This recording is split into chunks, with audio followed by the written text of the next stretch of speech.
What's going on, everybody? Welcome in to the Daily Dime back here on Wednesday. Had the day off yesterday, had no sports to actually to bet on or anything. There was hockey, but I didn't dip my toes. So nice to be back. And I know we have some picks that we really like today.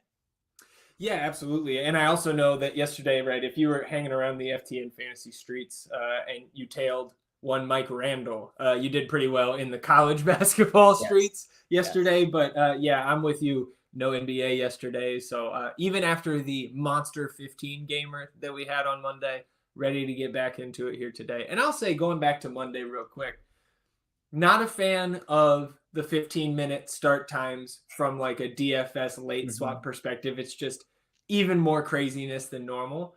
But man, from a watchability standpoint, to not have to miss the end of any of those games and just fire around on the quad box, man, it was really fun from a fan standpoint. And we did pretty well in the DFS streets regardless. I think I 3x'd my 20 maxes. I know AJ, right? Shazam in the chat, $30,000 hit on FanDuel. Single bullet takes down the main. Congrats to AJ on that big win, man.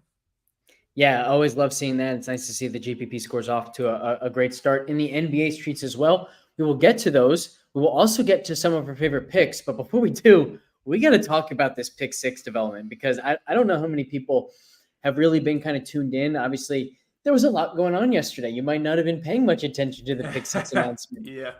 But we got some news that pick six has raised their floor payouts. And honestly, like in order to talk properly about these changes, we have to first remind everybody what the game is like. So let's remember, like, the biggest difference between pick six and Prize Picks, Underdog, all the other pick'em sites is that it's a peer-to-peer game. And so when it's peer-to-peer, your payouts are dependent on how everybody else does. If twice as many people as expected get a 6-for-6 payout, your payout, or get a 6-for-6, your payout is going to be half as much as you expected it to be. If only half as many people go 6-for-6 as expected, your payout's going to be twice what it was expected to be. So we want to be using all this game theory and stuff. The problem is a lot of people didn't understand that. And especially casual users would then get very upset when they went 6-for-6 because they tailed the most popular YouTube show on pick six for the day. Or you know, they just went with all the plays that every model, every site was pointing to. And so the 6-for-6 percentage is high. They get 10x on their entry instead of the expected 24x. And they get pissed off and they, tag pick six on Twitter that the game is rigged against me. This doesn't make sense. You told me I was getting a 25x payout and I got 10.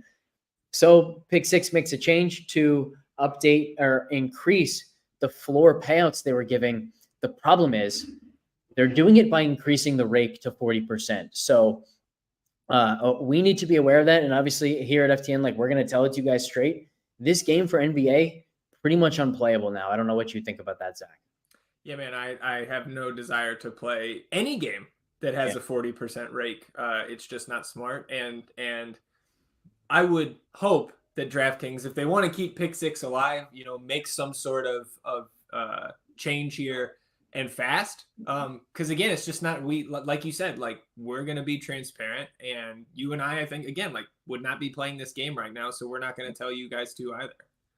Right. And to be clear, like, not every single slate is going to end up with an effective rake of 40%. A lot of the time it will be less.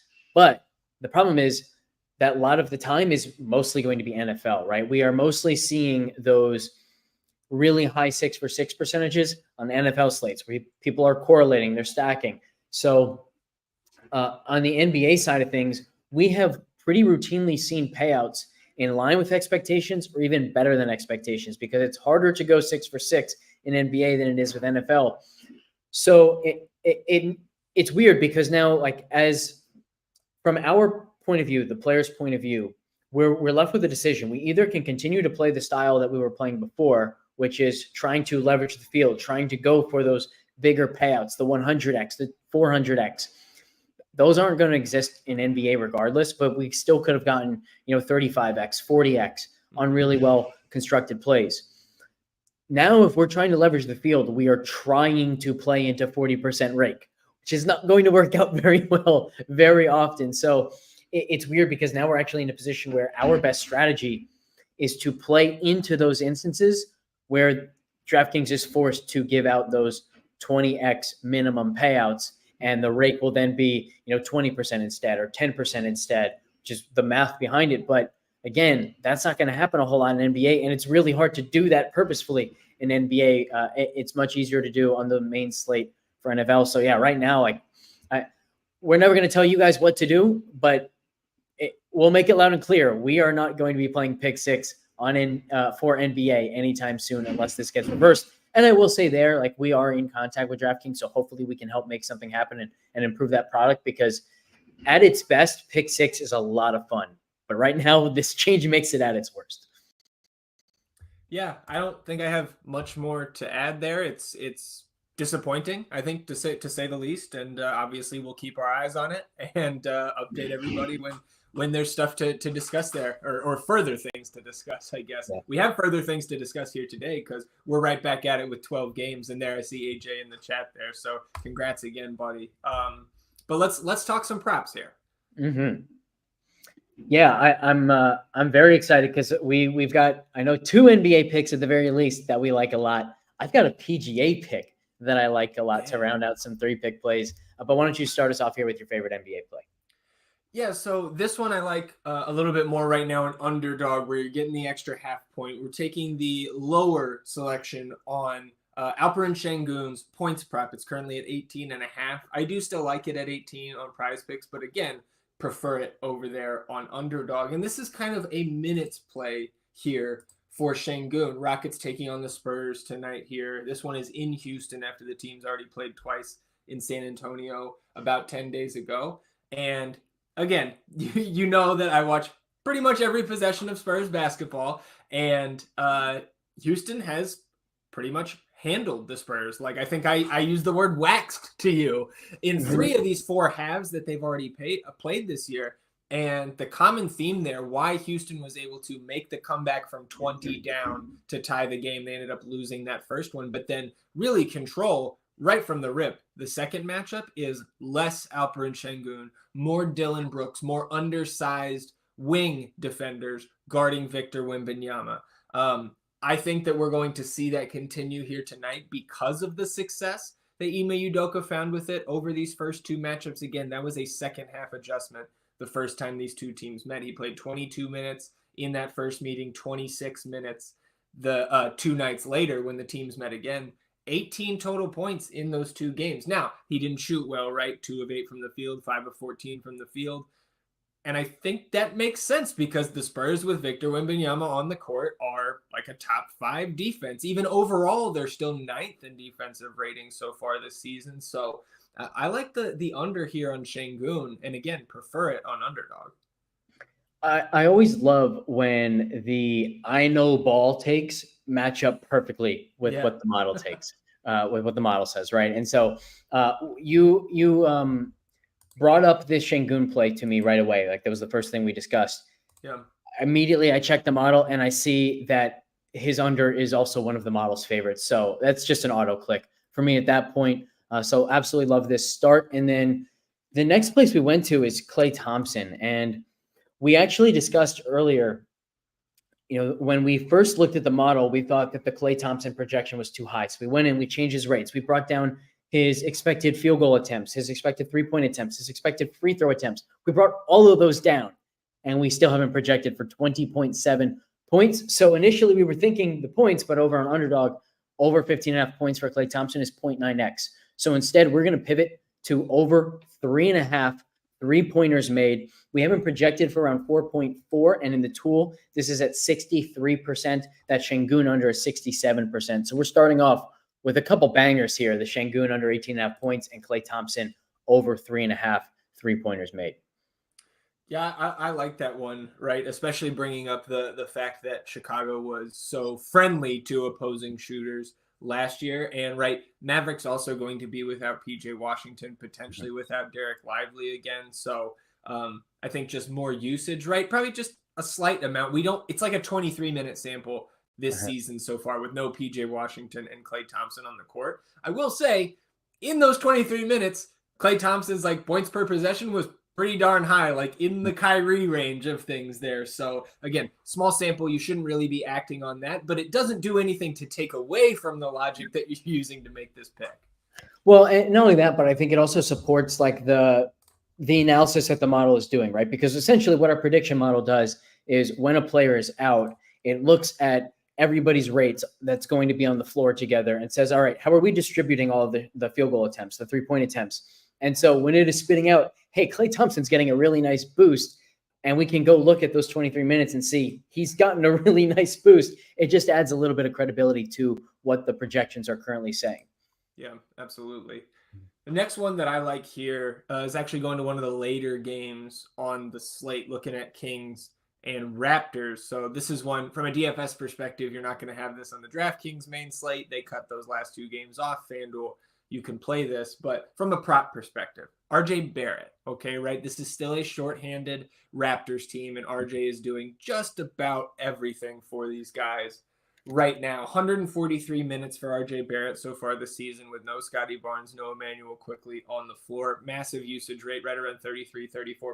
But what I'm looking here at is the more than 11.5 rebounds plus assists. Again, RJ doing a little bit of everything for this team. And in those 143 minutes without the other two big names here, of course, Jakob Poeltl still healthy, still doing a lot for this team as well. But the assist percentage for RJ Barrett in those 143 minutes is sitting at 38.5. And for a guy like RJ Barrett, his 9.9% rebound percentage isn't too bad either, right? That would be second only on the team to, or third rather, to Jakob Poeltl and Jonathan Magbo. But RJ Barrett, 10% rebound percentage, nearly 40% assist rate, massive minutes here as long as this game stays, in the balance, and it is right now an 11-point Kings team that is favored here at home.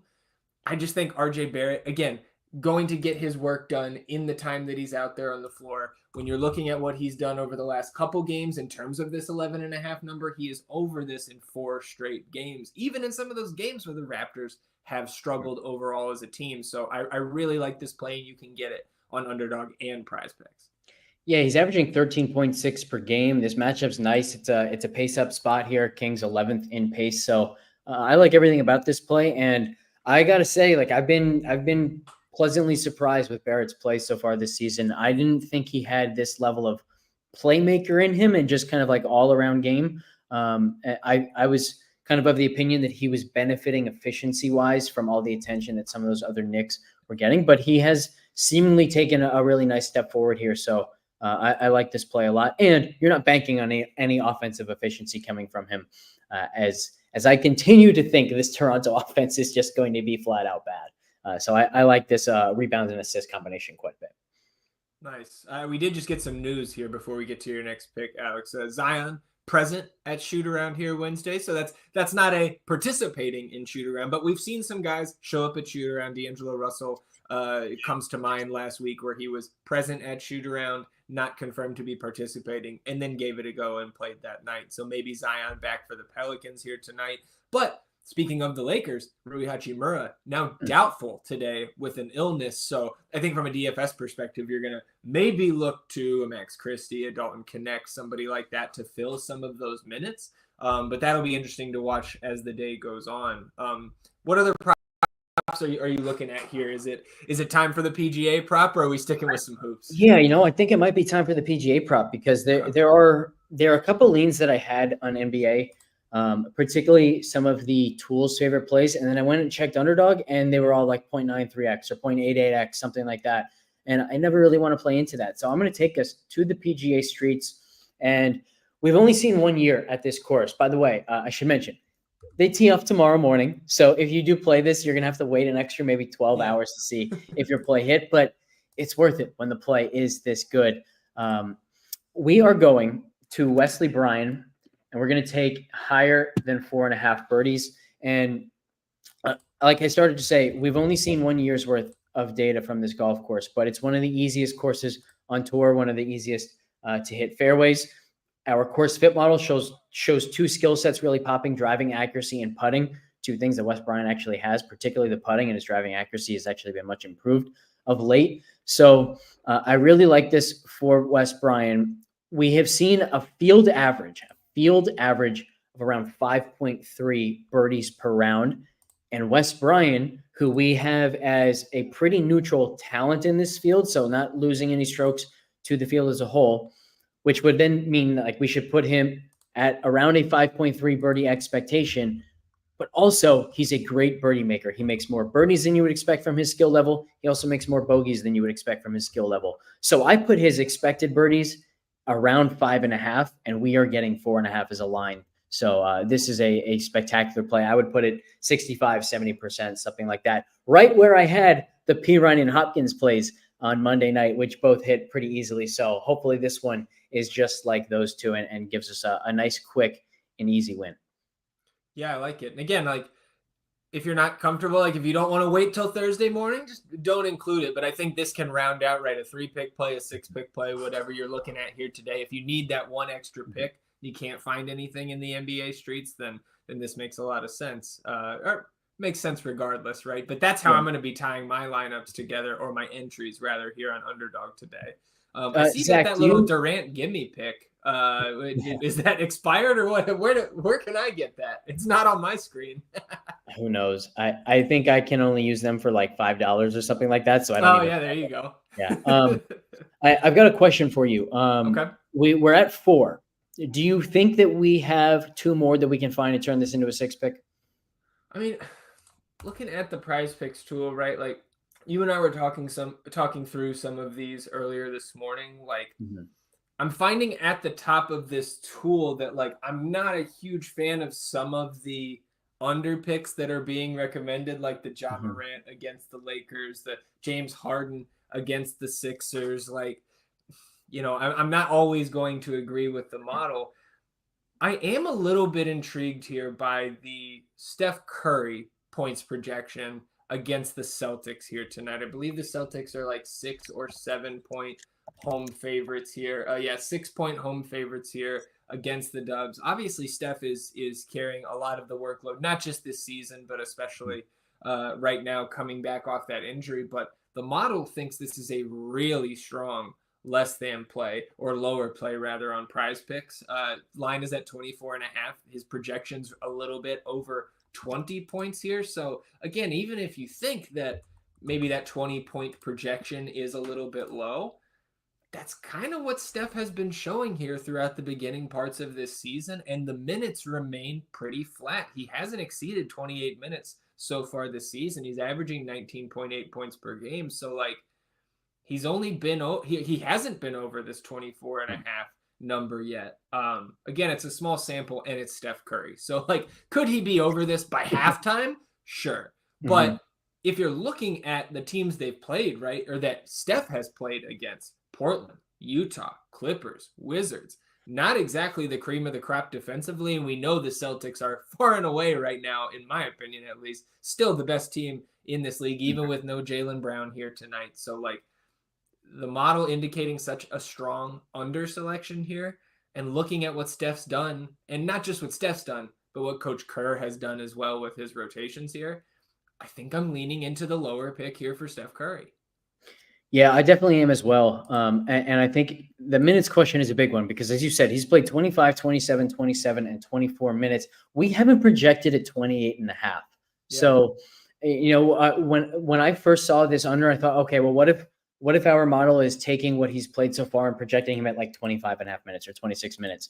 We're actually ahead of his season high in minutes in our projected minutes for him. And we still have this large of an edge on the under. So I'm definitely on board with this play. And I also think it opens up a nice possibility of correlating where maybe we can find an over for Boston that would help lead to a blowout that makes it even that much more likely that Steph goes under. So maybe why don't we explore that route to try to turn this into a 6-pick play?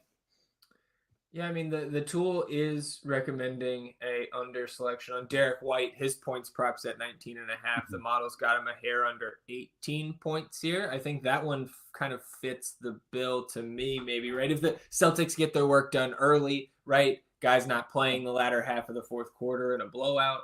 I don't know. I know you see the tool as well. Like, there's the Horford pick in there, looking like an over on his 3-point attempts, right? Going to be interesting to see. Does Luke Cornett or Nemiush Keita start next to Horford tonight? That was a kind of a curveball thrown our way on Monday. What do you see in here in the tool? Or maybe do you like something that the tool isn't picking up on? Yeah, so I think the first thing I'll say is I'm with you on the Horford look. He's gone over 1.5 threes, which we have at 58%. He's gone over in 4 of 7 games. He's only 1 of 5 in the last 2 games. I don't like the fact that he only took 2 in the last game. Only 22 minutes. Like, you thought there might be a big minutes increase that hasn't really shown up. So do you feel strongly about the Horford play, or should we kind of go to our favorite like first quarter picks and kind of see if we can find something there for Boston instead, where maybe they just come out to a screaming start in the first quarter, find a first quarter over on somebody, and then maybe that would correlate even better with a step under. Yeah, I think I'm probably leaning towards the latter and away from the Horford prop. I do see that our buddy Derek White first quarter points is a 1.04x right now at 3.5. So I imagine your eyes have already gone there. If we're even looking away from this game, though, too, I know that the field goals attempted props just started populating on Prize Picks and therefore in the tool. And I think Zubac, I would agree with the tool, Ivica Zubac over 11.5 field goals attempted against your Sixers tonight, Alex. I think that's one that I like as well. But while we're here, I do think that Derek White first quarter prop is something that we should still have as much confidence in as we have in the past couple slates. Yeah, if you recall, when we talked about the Derek White first quarter pick last time, we noticed the fact that his 6 minutes played in the first quarter in the previous game came on a back-to-back, and so we did expect him to play somewhere between 7 and 9. He got 7 minutes, 15 seconds. Did not come back in at all in the first quarter, which we thought might happen, but that might be because he was left in for an extra minute relative to the previous game. But we talked a little bit about this in the Discord with people. Like, when a first quarter pick doesn't hit, it feels terrible, right? Yeah. It doesn't feel like a regular loss where you still have hope throughout the entire game. It's like, right. Hey, you just got punched in the face real quick with a loss. So those always tend to stick with us a little bit more. But let's remember how successful this Derek White first quarter pick has been for us. And he still shot the ball 4 times, was 0 for 2 from 3. He's come out firing from 3 early and often in games. And throughout the rest of the game, he scored 12 points in the second quarter, 3 of 5 from 3. He's going to chuck when there's no Jaylen Brown on the floor. He's going to chuck when Jaylen Brown is on the floor. Like, this is who Boston is now. They want to be shooting a lot of threes. He is an efficient 3-point shooter, so they want him shooting a lot of threes. And I think this over 3.5 is worth going right back to, especially since we're now getting a 1.04x on it. Yeah, I'm totally with you there. So that'll probably get you, if you get that in there with the Steph, right? A 26x. Yeah, it looks like that's exactly where we're at here. So I do like that pick, but I would keep in, I will have that Zubac field goals attempted prop in entries at least over there on Prize Picks where we know it's at. I guess we can check here on UD to see if let me see. Something. It's not on Underdog yet, so yeah, definitely a good play over there on Prize Picks. All right, that means our official 6-pick play of the Daily Dime: Derek White over 3.5 first quarter points, correlated with Steph Curry under 24.5 points. Let's remember, Boston jumps out to a 15-point lead in the first quarter because Derek White hit a bunch of threes. That's going to help our under on Steph Curry, which is fantastic on its own. We have the one-off PGA play: Wesley Bryan over 4.5 birdies or better. Then RJ Barrett over 11.5 rebounds plus assists. Klay Thompson over 3.5 threes, and Alperen Şengün under 18.5 points. Love that all around. I feel very strongly about this 6-pick play. Hopefully it comes through for us. With that, let's jump into some NBA DFS thoughts, because we have a very, very strong top of the GPP score leaderboard. I always love to see one of my favorite players in the world, Russell Westbrook, at the top. So we talked about him a little bit before jumping live here, where we both expect he's going to be really popular and potentially even more popular than the 43% that we have for him. But at 43%, we're still showing that he's a fantastic play. So are you kind of envisioning yourself just building around Russ tonight? Yeah, that's chalk I'm going to eat. Again, like I keep saying here on the dime when we do this kind of around lunchtime is like, if the slate started in 5 minutes, it's chalk I'm going to eat because DraftKings just did not update his price appropriately. The fact that Jamal Murray still could have been out and now, of course, is out, and they're missing Aaron Gordon. 5K for Russ with, 31 minutes, like that could end up being a light projection as well. I'm not surprised if that 43% number in terms of his projected ownership comes up to 50 or 60% by the time we get to lock. But it may not because we have so many games and we do have some value elsewhere that is also going to stand out at other positions. Yeah, I think he might even get to like 60 or 70% in single entries. But I mean, just look at this smash percentage, 65.7%. Yeah. Almost no chance of failure. Like he's basically failing if he gets hurt, and that's it. And so there's not a whole lot of risk to playing him, and obviously there's a lot of upside to it. And let's also notice, like when we look at the smash percentages, so we go down here. Okay, Klay Thompson 5,700, but it's not like there are other high probability pivots. Christian Brown is not going to blow out Russell Westbrook's production 90% of the time. So it doesn't even make sense to pivot off of him to someone else. And at a $5,000 price tag, it's not like you can pivot to a different build, right? A $5,000 price tag fits in studs and duds and fits in balanced builds. So yeah, this is a play where it seems to me like it just means you lock him in and you build around that. Yeah, and I also think like looking at these GPP scores on the first run, right? The minutes builder has Luke Kennard, who is now listed questionable, so maybe he's making his debut here tonight for Memphis, like 29 minutes. We're gonna go adjust that here as soon as we get off the stream. But that's really the only kind of outlier that I see in the morning run here in terms of the minutes. You see, and I will shout out the GPP scores again from Monday's slate. Cade Cunningham was at the top, right? Triple-double. John Collins was up there once again, even at the increased price tag. I think he went for like 28 and 15. So again, as we're still continuing to dial in these GPP scores, but I think it's fair to say over the first 2 weeks that it has done better or I should say, it has had more good nights than poor nights so far, and that's what you like to see. So I think again, I'm just putting not a lot more, but I am getting more and more confident to trust those GPP scores to aid me in my quest to put in my 20 lineups in these large field tournaments every night. You know what I think they do well is I think they point us to potential ceiling performances that we haven't really seen yet. Sure. And especially early in the season, that is so incredibly valuable. Because if you remember, when we looked at Cade Cunningham, one of the things we talked about was like, we've seen good production around the board. We've seen like a really nice assist rate. We've seen him taking threes at times, but we hadn't seen any explosion. We hadn't seen it. I think we had only seen one 50-point DraftKings performance, and it was like 52. Yeah. And yet the GPP scores were telling us, but he has the ceiling within him, and he's not being owned for that. And I think a lot of that is just because when you look at ownership, a lot of ownership is what have people seen from this guy? And if people didn't believe he had the ceiling that the model believed he had, then that's a clear reason why he might be under-owned. So I think that's something to remember, is just like sometimes the GPP scores can help tell us the things that are going to happen that we haven't seen yet. And so we're underestimating the probability that it does happen.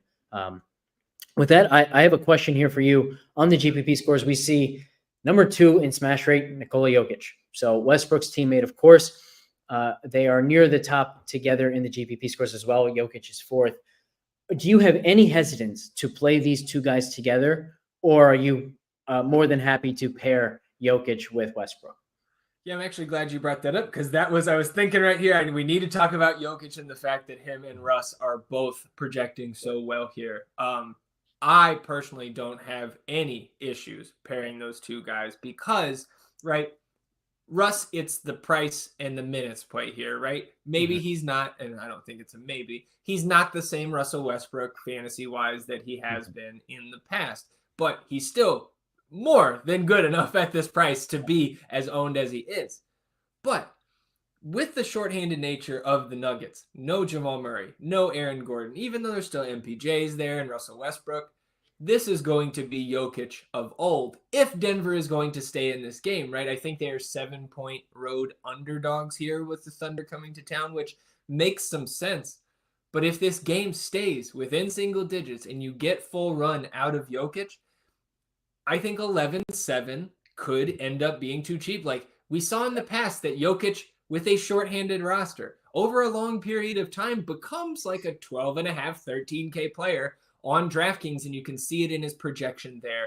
Over 67 DraftKings points. This is median projection here today, right? So like I think it's a pretty good idea to lock in what should be, around 60, maybe cresting 70 fantasy points here tonight for Jokic on a slate where, again, we have plenty of value elsewhere, and I think we're going to get some more throughout the day. Yeah, agree completely. And one thing I'll say about that too is it depends on kind of the direction you think about this. For example, let's look at the ceiling projections. If Westbrook gets to his ceiling of almost 54 DraftKings points, Jokic is probably not breaking the slate. But we don't really care about that instance because Westbrook's going to be so popular that a Westbrook ceiling performance versus a good performance isn't going to make much of a difference. On the other hand, if Jokic gets to his ceiling, breaks that 80 DraftKings point threshold, it's not like Westbrook is failing, right? At this price, Westbrook's probably 30 DraftKings points, something like that, not approaching his ceiling by any means if everything is running through Jokic, but he's still doing more than just paying off his price tag. He's still going to be a great value in that scenario. So that's the way that I want to look at it, is like when I'm pairing them, whose ceiling do I want? And if that ceiling happens, how viable are they together? Jokic's ceiling is the one that I want because of his ownership tonight. And if that happens, then I'm still more than happy to play Russell Westbrook. So that's the way that I'm thinking through this one. Yeah, and then you've got other options too, because I think you can fit 3 Nuggets in here tonight. If you do go that heavy, maybe you want to run back with a J-Dub or a Chet, somebody like that. But right, with those absences, you should see a Peyton Watson start here. He's 3,400. He's third in projected ownership right now. So maybe you're going to pivot there with your third Nugget and get a Julian Strawther, right? Mm-hmm. Maybe you're going to go a little bit more expensive and say, okay, this is the game that Christian Brown, really kind of takes the top off of the ceiling that we've seen so far, right? Maybe MPJ is going to have a big game, and that's why the Nuggets are going to stay in this. So just again, I'm a little bit cognizant of Peyton Watson's ownership being near 40% right now, because he's sandwiched by 2 of the other guys that look really good. Najee Marshall right there for Dallas with no PJ Washington and potentially no Derek Lively. Mm-hmm. So if there is no Derek Lively, maybe Daniel Gafford looks a little bit better. Najee Marshall did start the second half over him last time out. Then Nemiush Keita, right? If he starts again for Boston against this Golden State team at 3,200, you're going to have to at least take a second look. They could go back to Luke Cornett tonight. And in that scenario, I'm going to like Luke Cornett a lot because we saw it last time when we had the late switch. Everybody expected Cornett to start. Keita gets in there. Keita's ownership, again, it was a large slate, but it was still pretty muted for his price and like what he projected as. Didn't blow anybody out of the water, but like got up into the low to mid 20s for near min price.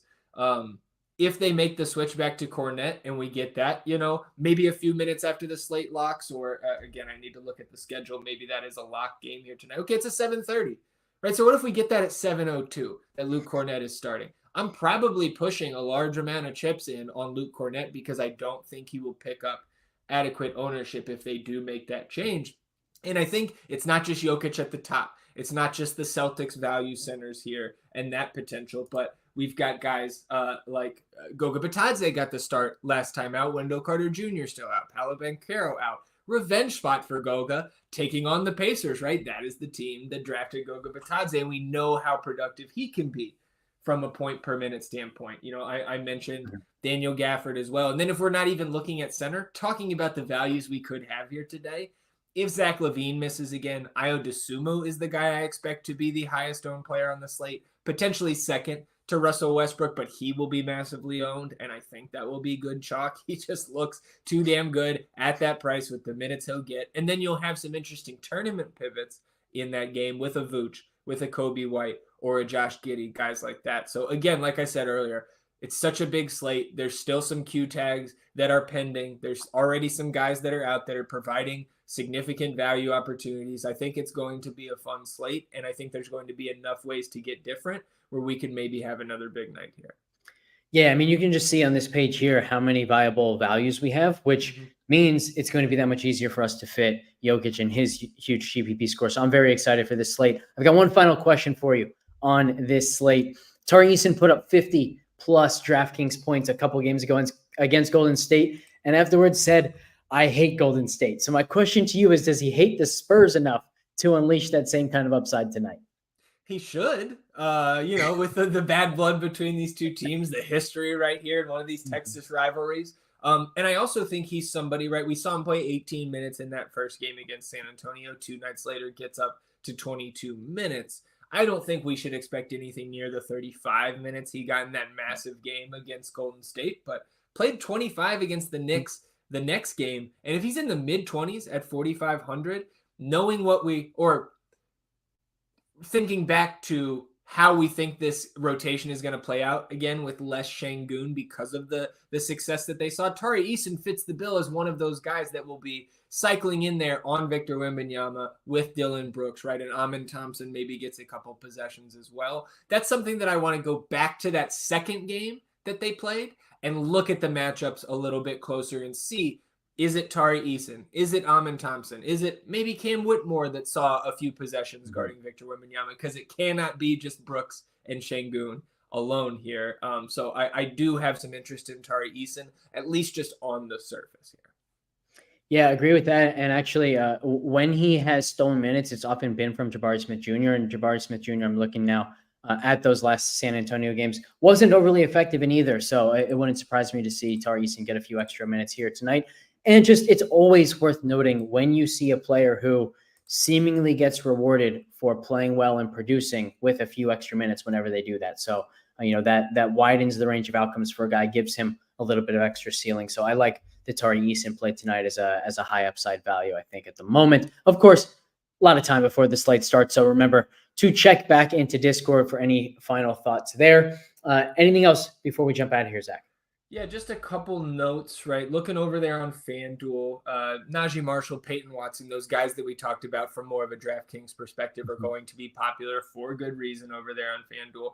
With that high ownership and the high ownership that I think it should be projected on Russell Westbrook, even though he's a little bit more expensive over there, Darius Garland in that same cheap 6K-ish range. This is not a windmill slam value pivot, but I think it's interesting to watch as the day goes on, and if he gets the start. Stephon Castle is who started for Jeremy Sohan. Sohan fractured his thumb. I think, it's not Popovich. Hope get well soon, Pop. I think Mitch Johnson will probably start the rookie again and leave Keldon Johnson in his sixth man role here. So very cheap Steph Castle. If he's getting into the mid-20s, mid to high 20s in minutes, I don't really care who they're playing. I think he is going to be able to contribute enough to probably pay off that price tag. So that's right now more of a FanDuel pivot for me at point guard, which looks like the chalk will coalesce around Russ and potentially even Garland there in that same range. And then on Prize Picks, well, two pieces of news. LaMelo Ball now questionable here on Wednesday, ankle injury. Derek Lively now listed doubtful. So, full steam ahead for Najee Marshall, and Daniel Gafford becomes a much more interesting play now. On Prize Picks, I just wanted to note, can't get out of here with talking a little Victor Wembanyama, Alex.